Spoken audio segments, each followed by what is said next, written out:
You know what? Enough of the rubbish you've been consuming online, because let's face it, most of your favorite online gurus don't actually practice what they teach. So therefore, they're saying BS.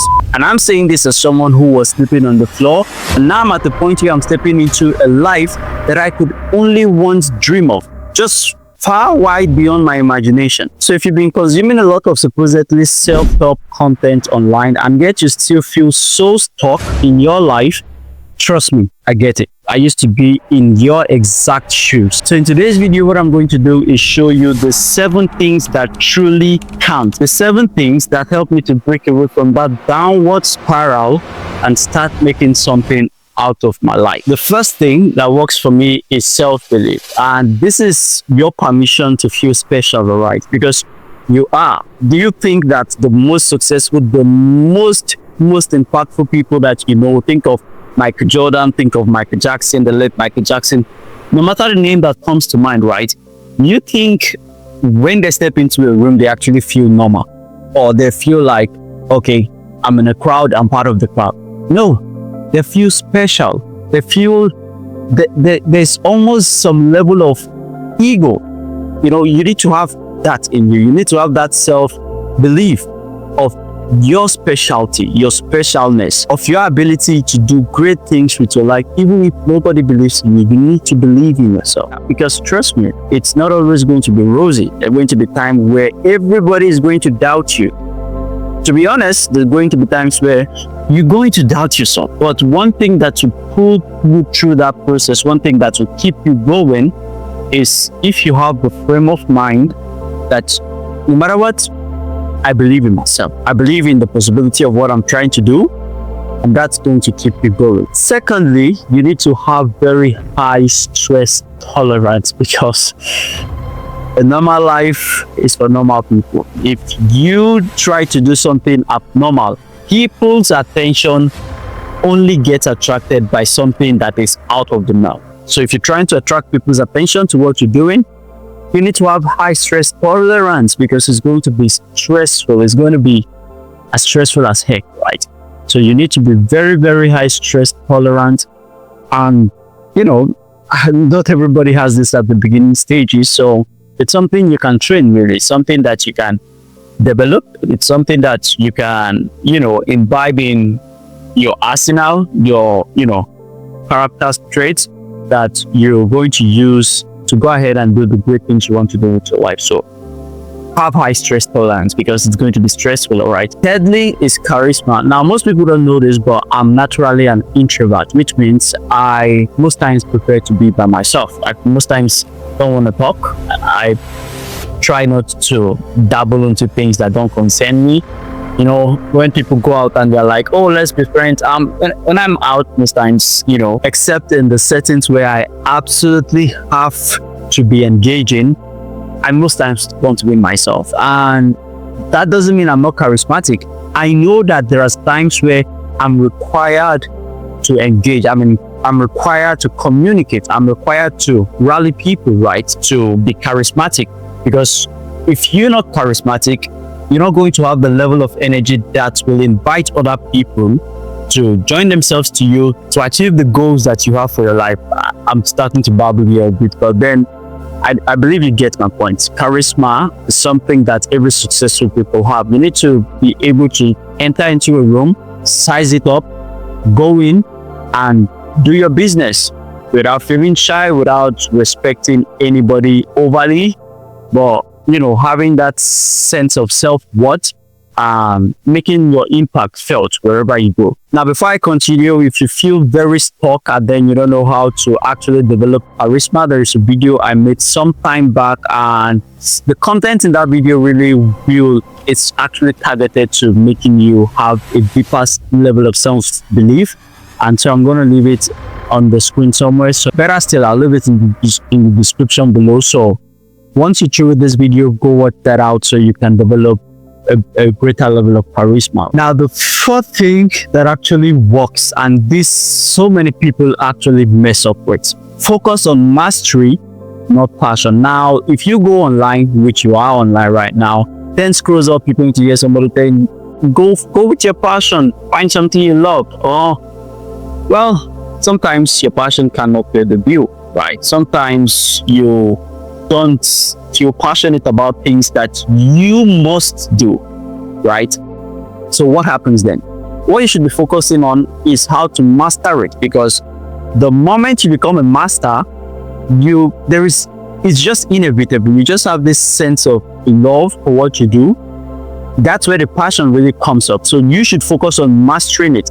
It's like you trying to master typing or keyboarding or whatever new skill you're trying to add to your many skills or expertise, right?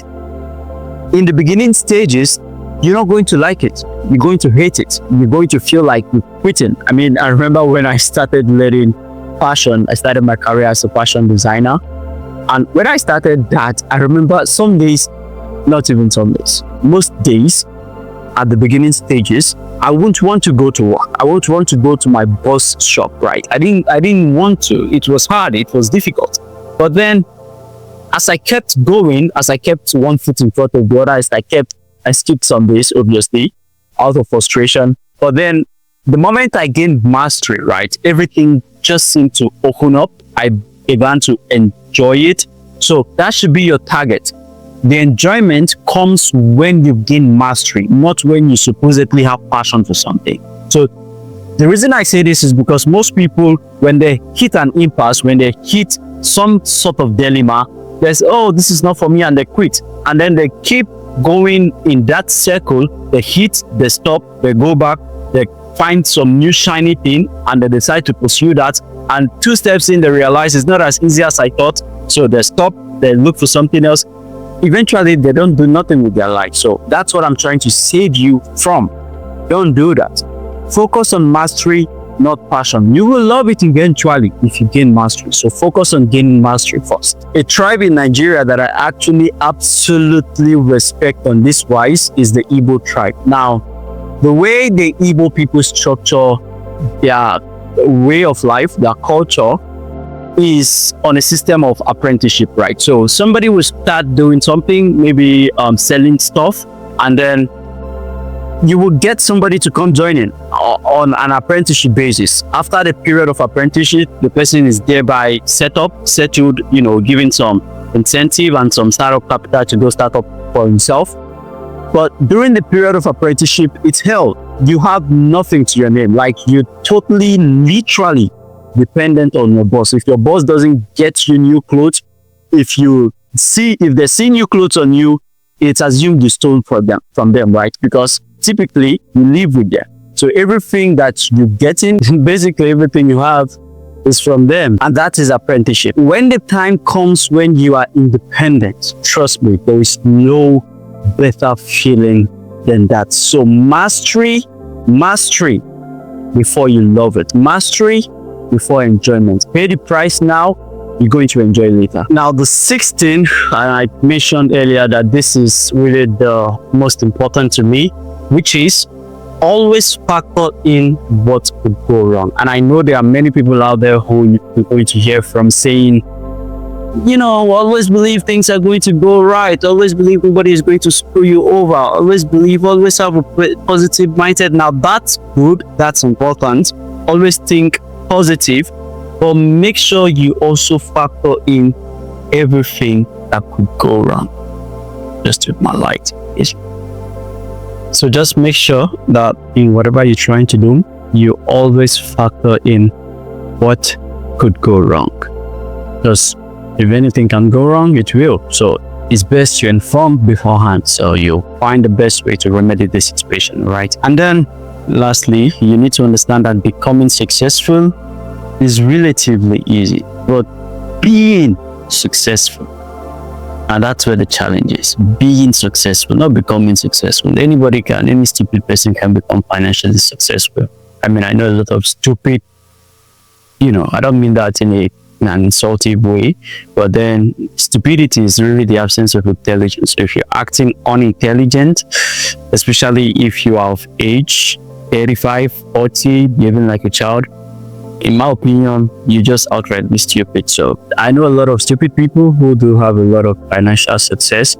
So that really doesn't count. Being successful, being someone who can manage that, being someone who can multiply that, being someone who can use that effectively to affect the world positively. Now that's exactly what many people don't have, right? And that's where the challenge is. So make sure that in all you're getting, you get development, you get transformation, positive transformation, you get becoming better, right? Because you can become a millionaire, but it's quite hard to be one.